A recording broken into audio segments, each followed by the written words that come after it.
We don't want any bad news. Yeah, we get a lot of bad news around here. Right? Aaron got back today. At the height of its power, it was the biggest car show on the planet, but then it just vanished.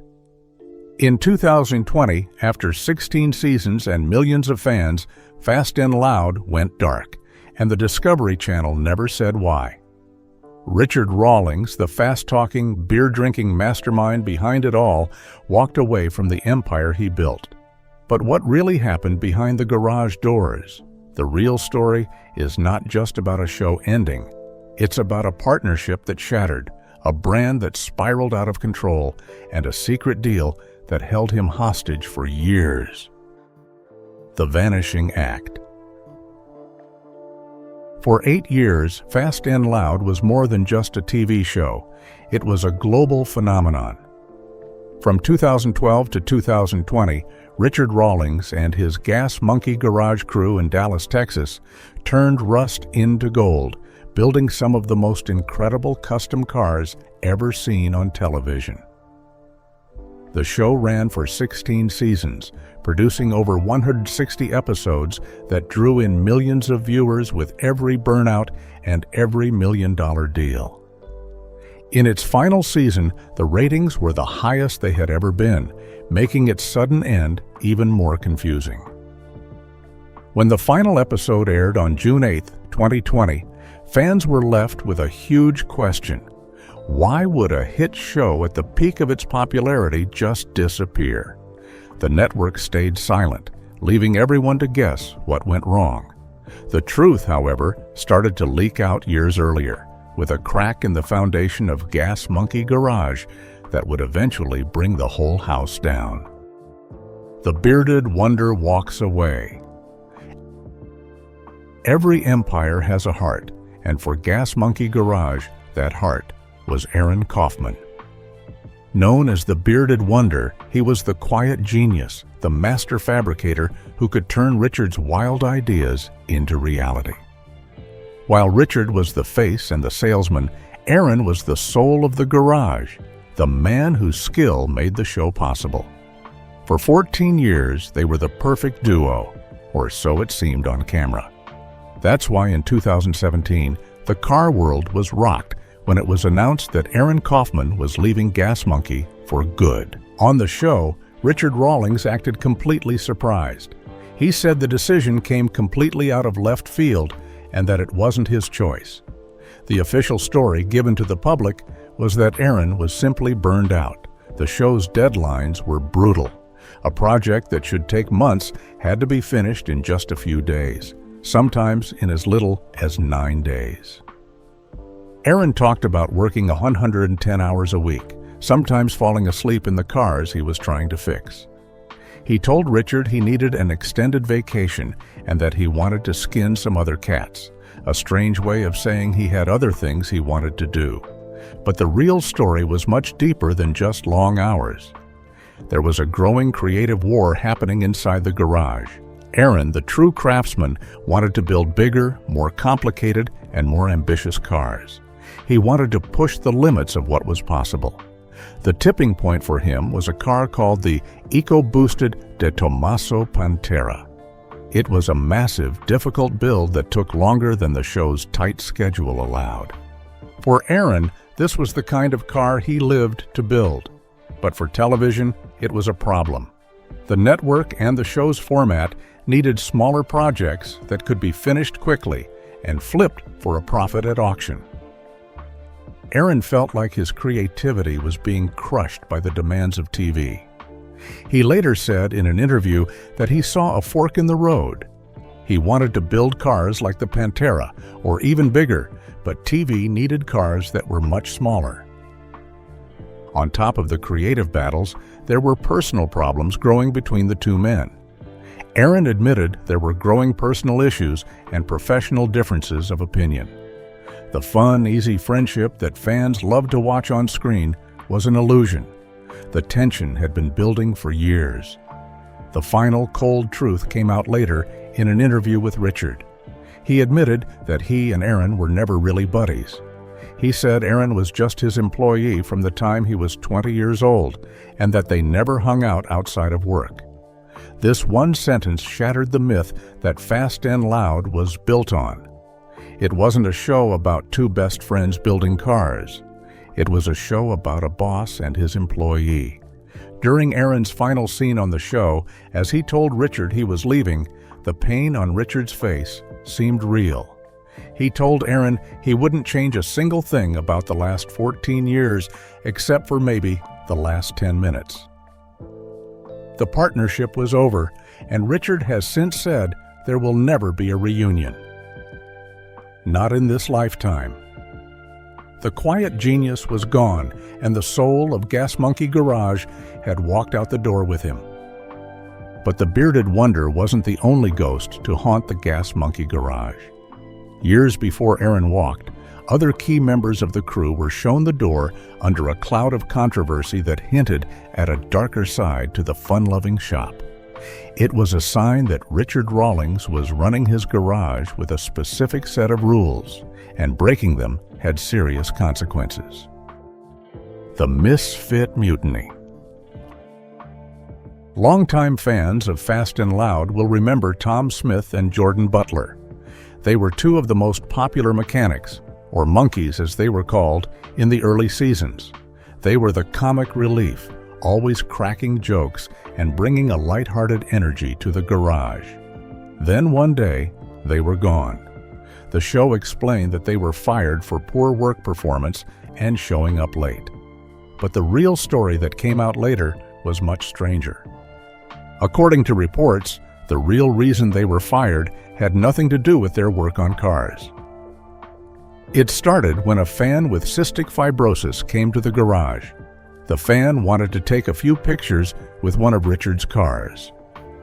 Tom and Jordan let the fan pose near Richard's personal Rolls Royce.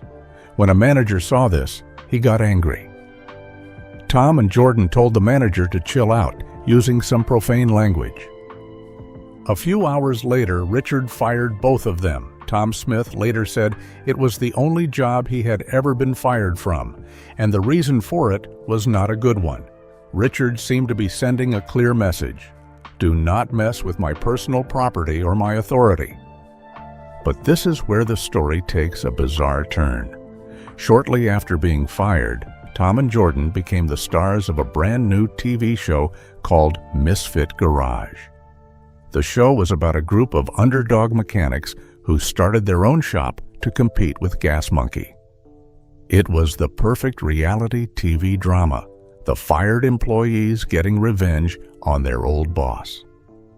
But there was a secret that most fans didn't know. The executive producer of Misfit Garage, the person funding the entire operation, was Richard Rawlings himself.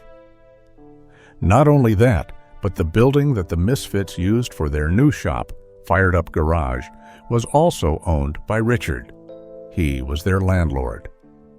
So Richard Rawlings fired two of his most popular employees, only to turn around and give them their own TV show where he would make money off of them as their producer and their landlord. It was a brilliant business move. He created drama for his own show, launched a successful spin-off, and expanded his media empire, all while controlling both sides of the story. It showed that Richard wasn't just a simple garage owner. He was a master showman who understood that in the world of reality TV, even conflict could be turned into cash. The idea of a loyal garage family was just part of the brand. The real business was the brand itself. To understand the mind of a man who could fire his employees only to hire them back for another show, you have to rewind the clock long before the TV cameras and million-dollar deals. Richard Rawlings wasn't born a TV star. He was built, piece by piece, by a lifetime of hustling, risk-taking, and an obsession with cars that started when he was just a kid. The kid from Fort Worth. Born in Fort Worth, Texas in 1969, Richard grew up with the smell of gasoline in his veins. His dad was always working on a car or motorcycle, and Richard was right there with him, going to car shows and learning the trade. His passion started early. The first picture of him as a child besides his baby photos, is of him sitting in a Volkswagen Beetle pedal car. He bought his first real car, a green 1974 Mercury Comet, when he was only 14 years old. By the time he was a senior in high school, he was already on his third car, a legendary 1977 Bandit Trans Am. But he wasn't just buying cars to drive them. Even as a teenager, he was already in the business of flipping them for a profit. He was a natural-born hustler. After high school, he didn't go straight into the car business. He took on some of the toughest jobs you can imagine. Before he was even 21, he had worked as a police officer, a firefighter, and a paramedic. This wasn't just about paying the bills, it was about feeding his car habit. These jobs taught him discipline and how to handle high-pressure situations. His toughness was tested in the early 90s when a carjacker tried to steal his beloved 1965 Mustang. Richard fought back and ended up taking a bullet to protect his car. He was willing to risk his life for his passion. After leaving his life as a first responder, Richard knew he needed to make real money to fund his dreams. In 1999, he took a huge risk and started his own printing and advertising company called Lincoln Press. He had stumbled into a sales job in the industry and found he had a natural talent for it.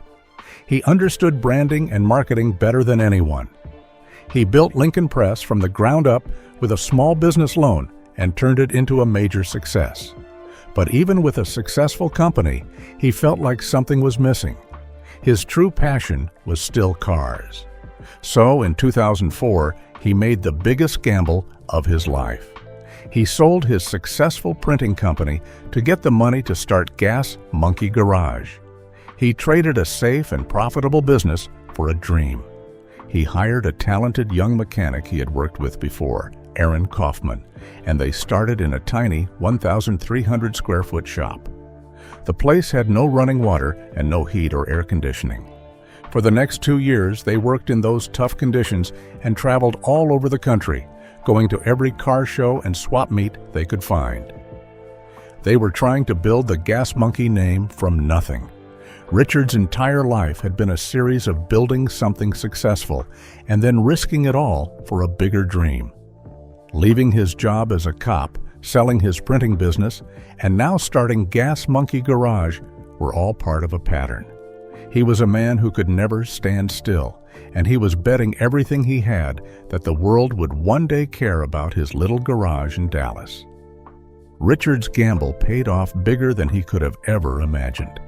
After 8 long years of pitching his idea to network after network, Discovery Channel finally gave him a shot. Fast and Loud debuted in 2012 and quickly became a massive hit. Richard Rawlings was a global superstar. He had the fame, the money, and the cars. But the deal that brought him everything he ever wanted came with a set of golden handcuffs he would soon regret. The Devil's Deal. The contract Richard signed with Discovery gave him the platform to become famous, but it took away his freedom. He revealed later that the deal was incredibly restrictive. The network had complete control over his life. They even had control over his social media accounts. He couldn't post a personal picture without getting approval from Discovery first. For a man who built his entire career on his own brand and his own voice, this was a nightmare. But the worst part of the contract was a secret clause that kept him silent. There was a penalty in his contract that said he could be fined up to $25,000 every single time he said anything bad about the network. This meant he couldn't complain, he couldn't criticize, and he couldn't tell the public what was really going on behind the scenes.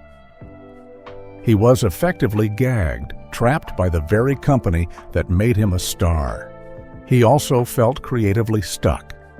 The show had a successful formula, and the network wanted to stick to it. It was a rinse and repeat cycle of buying a car, fixing it fast, and selling it. But Richard wanted to do more. He wanted to evolve. He had an idea to start his own automotive podcast, where he could talk freely about cars and the industry. But his exclusive contract with Discovery made that impossible. He was the face of a global brand, but he felt like a monkey in a cage. An empire of problems. As his fame exploded, Richard expanded the Gas Monkey brand far beyond the garage. He opened the Gas Monkey Bar and Grill and a live music venue called Gas Monkey Live. He had his own line of energy drinks and tequila. He was building an empire, but with a bigger empire came bigger problems. The expansion led to massive legal headaches that threatened to tear everything down. The biggest battle came from within his own company. In 2018, the partners who ran the Gas Monkey Bar and Grill filed a massive $6 million lawsuit against Richard. They claimed he was trying to wrongfully get out of his contract and was defaming the restaurant. Richard fought back with his own lawsuit. He claimed that the bar was using his brand without permission after he had terminated their license. He also accused them of hosting inappropriate and lewd events that were damaging the family-friendly image he had worked so hard to build for the Gas Monkey brand. The legal war was messy and public. It was a sign that Richard's empire was under immense pressure. Eventually, both sides settled and the lawsuit was dismissed. The bar was later rebranded and all Gas Monkey signs were taken down. But the damage was done. The man who was a master of branding was now fighting to protect his own name from the very businesses he had created. He had achieved his dream only to find himself at war with it. With his star mechanic gone, his brand under legal fire, and a network contract that held him hostage, Richard Rawlings was running out of road. He was trapped in the machine he had helped build. He needed an exit, a way to break free and take back control of his life. And in 2020, a global crisis would give him the perfect cover to make his escape. When the world shut down in 2020, it gave Richard the one thing he hadn't had in years: time to think. The constant grind of filming, traveling, and running his businesses came to a halt. This period of quiet reflection gave him the clarity he needed. He realized he couldn't continue living inside the golden cage Discovery had built for him. He decided it was time to walk away from it all. The big moment came in December 2020. Richard traveled to Austin, Texas, to be a guest on one of the biggest podcasts in the world, The Joe Rogan Experience. For the first time, he was on a platform that wasn't controlled by Discovery. He could finally speak his mind without fear of that $25,000 fine. Joe Rogan asked him the question that every fan wanted to know: what happened to Fast and Loud? Richard didn't hold back. He told Rogan and the world that he was done with the Discovery Network. He explained that he was tired of the creative limits, the endless cycle of the show, and the feeling of being stuck in a rut. He wanted his freedom back. He announced that he was officially leaving television to become a free agent. The secret was out. Richard Rawlings hadn't been fired. The show hadn't been canceled because of low ratings. He chose to end it. He chose to walk away from the show that made him a household name. Life after TV. Richard Rawlings didn't disappear after he left Fast and Loud. He pivoted. He executed a brilliant escape plan and moved his entire empire to a new home where he was the one and only boss: the Internet. He is now fully focused on his YouTube channel, Richard Rawlings and Gas Monkey Garage. The channel has become a massive success, proving that the Gas Monkey brand was strong enough to survive without a major television network behind it. Now he has complete control. He decides what cars to build, what content to make, and what to say. No network executives are telling him what to do, and no threat of a fine for speaking his mind. He is also changing his business strategy. He held a huge auction and sold off a large part of his famous car collection. He used the money to start investing in what he calls better cars with more pedigree, taking his passion to a higher level. And he finally got to start the projects Discovery had blocked for years. He launched his own podcast called Monkey Trap and even unveiled a massive $500,000 food truck in Dallas. He wasn't just surviving after television, he was thriving. He had successfully traded fame for freedom. In the end, Richard Rawlings didn't disappear at all. He executed a strategic escape. He broke free from the cage of television fame to get back on the open road of true entrepreneurial freedom. The real reason he vanished from Fast and Loud is that the show, the network, and the brand he built had become a prison. He had to choose between being a famous employee or being his own boss. He chose to be the boss. He didn't just want to be the star of the show anymore. He wanted to own the entire network. And now, on YouTube, with millions of subscribers watching his every move, he finally does.